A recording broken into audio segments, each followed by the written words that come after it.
Imagine que tu sois un archéologue en vacances en Espagne. Quelle chance! Tes jours sont remplis de soleil, de pêche juteuse et de repos. Jusqu'à ce que tes voisins décident comment de construire une piscine dans leur jardin. Un matin, tu es réveillé par des gens qui s'agitent. Ils ont l'air excités par quelque chose. Alors tu vas voir de quoi il s'agit. Il s'avère que tes voisins de vacances ont creusé un trou assez profond pour tomber sur une ruine romaine, qui semble avoir été l'ultime demeure d'anciens dignitaires.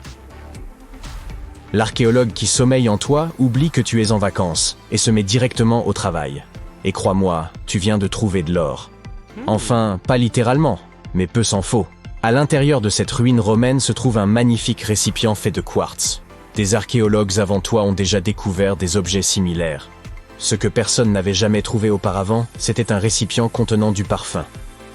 Jusqu'à présent, les scientifiques n'avaient jamais obtenu de preuves palpables de la fragrance de nos ancêtres. Nous savons que le citron et la rose sont des notes de parfum très populaires aujourd'hui. Mais qu'est-ce que les anciens aimaient utiliser pour se parfumer? Cette découverte troublante que tu as faite montre que les Romains de l'Antiquité utilisaient le patchouli comme parfum. Tu sais, cette plante musquée que les gens adorent ou détestent au plus haut point, c'est celle-là même. Ces Romains étaient probablement des gens très fortunés, puisque le patchouli ne se trouvait qu'en Inde à cette époque. Et les récipients en quartz étaient considérés comme un élément de décor luxueux. Nous parlons là du 1er siècle de l'ère chrétienne, il y a très très longtemps. Une période de l'histoire où l'Empire romain a connu un incroyable essor, et où Pompéi s'est trouvée détruite par l'éruption du mont Vésuve. Cela ne t'est peut-être pas arrivé dans la vie, mais une histoire similaire est arrivée à l'archéologue Juan Manuel Roman. Les habitants d'une petite ville du nom de Carmona l'ont alors appelé pour enquêter, après être tombés sur une antiquité romaine alors qu'ils creusaient leur piscine. Les chercheurs savaient déjà que les Romains étaient de grands amateurs de parfums. Ils ont été la première civilisation à l'amener à la forme liquide que nous connaissons aujourd'hui. Avant eux, plusieurs traces ont montré que la civilisation égyptienne employait également beaucoup le parfum, mais de manière différente. Pour les anciens Égyptiens, il se présentait sous la forme d'encens, qu'ils brûlaient avec de la myrrhe et d'autres herbes lors des cérémonies religieuses. Puis, lorsque cette pratique a commencé à se répandre auprès de la plèbe, les choses ont commencé à changer. Les gens du peuple utilisaient des huiles afin de parfumer leurs bains, souvent par pur plaisir. Tu te souviens de Cléopâtre, n'est-ce pas, la belle et puissante reine d'Égypte?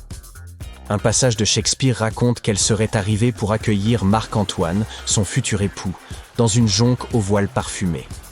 Comme tu peux l'imaginer, les huiles essentielles étaient très chères à l'époque. Elles le sont encore aujourd'hui, mais en 50, avant Jésus-Christ, elles étaient une denrée rare.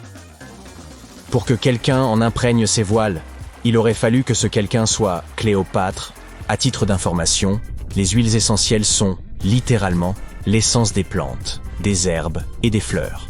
Elles sont très concentrées et s'obtiennent après un minutieux processus de distillation. Elles sont très coûteuses, car pour obtenir quelques millilitres d'huile, il faut des kilos de plantes, d'herbes ou de fleurs à distiller. En principe, la plupart d'entre nous peuvent se fier à leurs 5 sens tout au long de leur vie. Et même si nous avons tendance à croire que la vue est l'un des sens les plus importants, l'odorat réserve bien des surprises. T'est-il déjà arrivé de passer à côté de quelqu'un, de sentir son parfum et d'être complètement transporté dans le passé? Peut-être chez ta grand-mère ou dans le souvenir d'une ex? Les odeurs ont le pouvoir de nous faire voyager émotionnellement dans le temps. C'est ce qu'on appelle le lien olfactif. D'autres types d'informations sensorielles, comme la vue, le toucher et l'ouïe, doivent passer par le thalamus avant d'atteindre notre cerveau. Les odeurs, elles, vont directement de notre nez à notre système limbique, la partie du cerveau liée aux émotions, à la créativité et à la mémoire. En termes d'évolution, l'odorat était très important pour les chasseurs-cueilleurs afin de trouver de la nourriture, et en particulier des fruits. Imagine que tu sois un homme des cavernes et que tu passes à côté d'un manguier. Si son odeur embaume toute la forêt, tu sais qu'il est temps de la manger. Tu as déjà entendu l'expression « avoir du nez », n'est-ce pas? C'est bien de cela qu'il s'agit. Maintenant, que dirais-tu de suivre le parfum au fil de son histoire, afin de voir comment les différentes périodes ont bien pu sentir? Nous avons découvert que la Rome antique sentait le patchouli, ou du moins en partie. Mais si on avance rapidement dans le temps pour revisiter les premières années de la ville de New York, l'odeur change du tout au tout. La révolution industrielle a commencé à la fin du XVIIIe siècle. C'est à cette époque que l'homme s'est rendu expert de la construction de machines qui ont mécanisé une grande partie de notre travail. Ne devant plus compter uniquement sur l'agriculture, l'humanité a commencé à se développer de plus en plus. Les villes se sont donc développées en conséquence. Et devine quoi, elles ne s'en tenaient pas très bon. Selon les récits des premiers jours de New York, la ville ressemblait à une benne à ordures à ciel ouvert, laissée trop longtemps au soleil. Les gens jetaient leurs déchets dans les rues, et le fait que la ville ne disposait pas encore d'un système d'égout digne de ce nom n'arrangeait rien.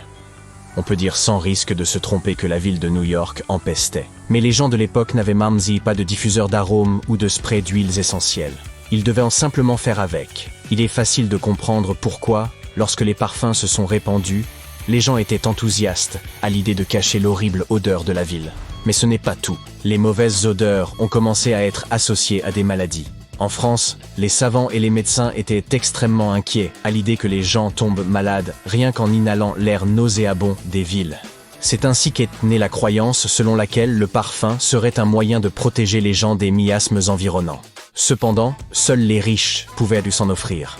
L'histoire raconte que sous le règne de la reine Élisabeth Ier, tous les lieux publics devaient être parfumés, car la reine ne supportait pas les mauvaises odeurs. À l'origine, la plupart des parfums étaient produits de manière naturelle. Il s'agissait de mélanger des huiles essentielles à un liquide porteur. L'un des premiers parfums jamais fabriqués l'a été par un barbier italien dans la ville allemande de Cologne. Et oui, c'est pour ça qu'on l'appelle eau de Cologne jusqu'à ce jour. À propos, le parfum de cet homme, dont le nom se traduisait par « eau admirable », a été utilisé par Napoléon lui-même et est le parfum produit depuis le plus longtemps en continu au monde. Au fil du temps et de l'évolution des procédés, la marque Chanel a imaginé une nouvelle mode. Elle fut la toute première marque à utiliser des produits de synthèse pour fabriquer son parfum mondialement connu, le Chanel N5. Aujourd'hui, les sociétés de parfumerie sont responsables d'une industrie de plusieurs milliards de dollars. Le parfum reste un bien luxueux, comme nous l'ont montré ses origines à l'époque romaine.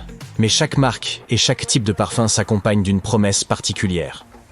Vois-tu, certains parfums peuvent te donner un sentiment de puissance. D'autres peuvent te préparer à une nuit de romance avec ta tendre moitié. Bien sûr, il y a une part de marketing dans tout cela. Mais la base de ces réclames est scientifique et s'appelle l'aromathérapie. Les effets émotionnels des arômes sur notre corps ont à voir avec cette science que nous avons expliquée plus tôt. Tu te souviens ? L'odeur pénètre directement dans notre système limbique, la partie du cerveau qui détermine nos émotions. Les pratiques d'aromathérapie remontent à l'Antiquité. Peut-être plus encore qu'aujourd'hui, le parfum était utilisé à des fins médicinales. Les parfums et les huiles essentielles étaient ensuite conservés dans des bagues et des colliers ornés de bijoux que le porteur pouvait facilement porter à son nez quand il en avait envie. Aujourd'hui, certaines marques de parfums se sont lancées dans l'aromathérapie et ont créé des senteurs qui, selon elles, te rendraient plus heureux et ragaillardi. Si tu as déjà remarqué une différence d'humeur en sentant des roses ou même en utilisant du parfum, n'hésite pas à nous en parler. Après tout, nous sommes tous concernés par cette liaison olfactive.